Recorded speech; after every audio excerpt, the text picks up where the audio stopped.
Bonjour, bonjour à tous. Merci de continuer à me suivre. Aujourd'hui, on va parler de la relation mère-enfant comme fondement du développement de l'enfant, justement. On va parler encore de théories psychologiques qui ont signé, qui ont marqué la psychologie du XXe siècle, les théories de John Bowlby et de Winnicott. Les concepts d'attachement sont fondamentaux pour comprendre comment les relations affectives et les dynamiques psychologiques se développent entre l'enfant et la mère. Selon Bowlby, les liens qui se développent entre les nouveau-nés et la mère dans les premières années de vie est d'une importance cruciale pour la santé psychologique de l'enfant. Ces liens constituent la base solide à partir de laquelle l'enfant explore le monde et renforce son estime de soi, son sentiment de sécurité et ses compétences sociales. La théorie de l'attachement est basée sur l'idée que les bébés naissent avec une prédisposition biologique à former des liens avec leur figure de référence, en particulier avec leur mère. Bowlby souligne que les 3 premières années de vie sont cruciales, car elles représentent la période où les fondements de la sécurité affective sont établis. Une séparation précoce de cette figure primaire, comme dans le cas d'une entrée précoce à la crèche, pourrait compromettre le développement d'un attachement sécurisant et nuire au développement psychologique de l'enfant. Parce qu'on se rappelle que les styles d'attachement, les types d'attachement sont l'attachement sécure, et les enfants qui ont un attachement sécure montrent une réaction émotionnelle positive lorsque leur mère est présente et recherche son réconfort lorsqu'ils sont stressés. Leur dépendance aux figures d'attachement leur permet d'explorer l'environnement en toute sécurité en revenant vers leur mère comme une base sécure. Il y a aussi l'attachement insécure évitant, l'attachement insécure ambivalent et l'attachement désorganisé. Les types d'attachement identifiés par Bowlby sont un outil important pour comprendre les différents styles d'attachement qui se forment dans les relations précoces et comme ceci affecte les comportements et les relations futures. Chaque type d'attachement est lié à la qualité des interactions précoces avec les figures d'attachement et aux réponses émotionnelles qui leur sont associées. Par exemple, l'attachement désorganisé est souvent associé à des expériences d'abus, de négligence ou d'autres formes de traumatisme qui créent une figure d'attachement que l'enfant ne peut pas intégrer de manière cohérente. Par exemple, l'attachement insécure ambivalent. Les enfants qui ont un attachement de ce type sont généralement plus sûrs d'eux, sont pas sûrs d'eux ou très peu, et leurs figures d'attachement sont perçues comme indignes de confiance, ce qui conduit à un comportement d'attachement qui est entre un désir de proximité et la peur du rejet. L'attachement insécure évitant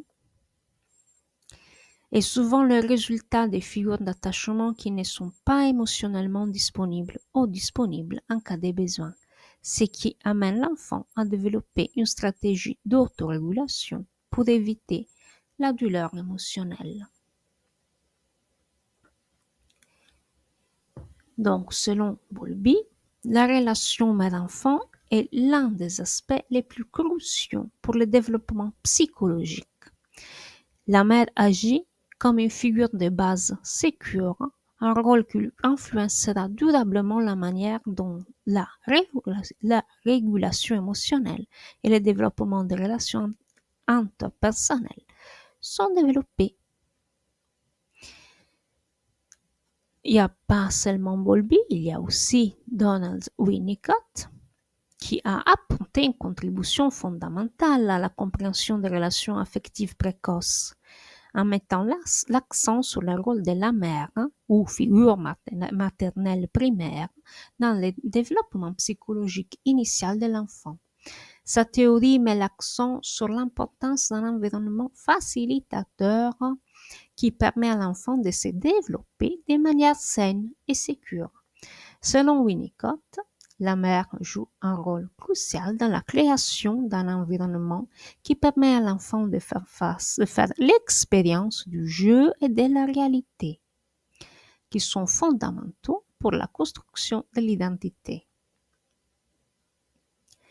Dans le contexte de l'attachement, Winnicott introduit le concept de la mère suffisamment bonne, une figure qui n'est pas parfaite mais qui est capable de répondre aux besoins émotionnels de l'enfant en temps opportun et de manière adéquate.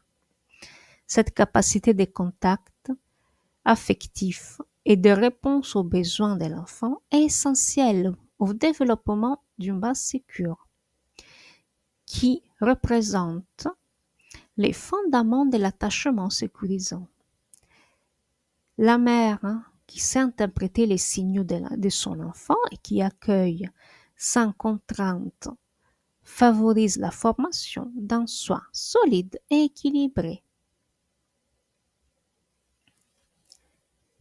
Et si, dans Winnicott, si la théorie de Winnicott met l'accent sur l'importance d'une figure maternelle qui offre un refuge sécure et prévisible, au contraire, la crèche, tout en offrant d'importantes possibilités de socialisation et de stimulation, ne peut pas garantir la même stabilité émotionnelle.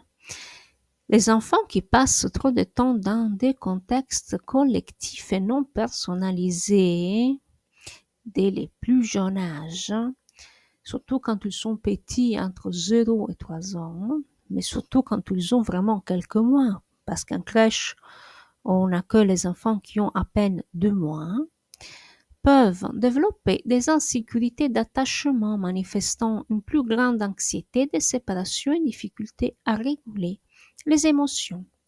Les neurosciences confirment ces risques. Une étude suggère que l'expérience d'une séparation précoce peut interférer avec le bon développement des zones cérébrales responsables de la régulation émotionnelle. Et pour ceux qui ont déjà ont déjà écouté les autres audios, les autres podcasts, on parle de l'amygdale et du cortex préfrontal. L'amygdale pour la régulation des émotions, le cortex préfrontal pour la prise de décision. Bien que la crèche puisse être utile pour le développement social d'un enfant, et à partir de 18 mois et pas avant, elle ne peut pas remplacer le rôle crucial de la mère dans les premières années de la vie. Ce qui, comme l'a montré Bowlby, mais aussi Winnicott, est crucial pour former des liens sécurs et un développement psychologique sain. Ben voilà. Et c'est fini pour aujourd'hui. Je vous attends pour les prochains podcasts. Merci de m'avoir suivi.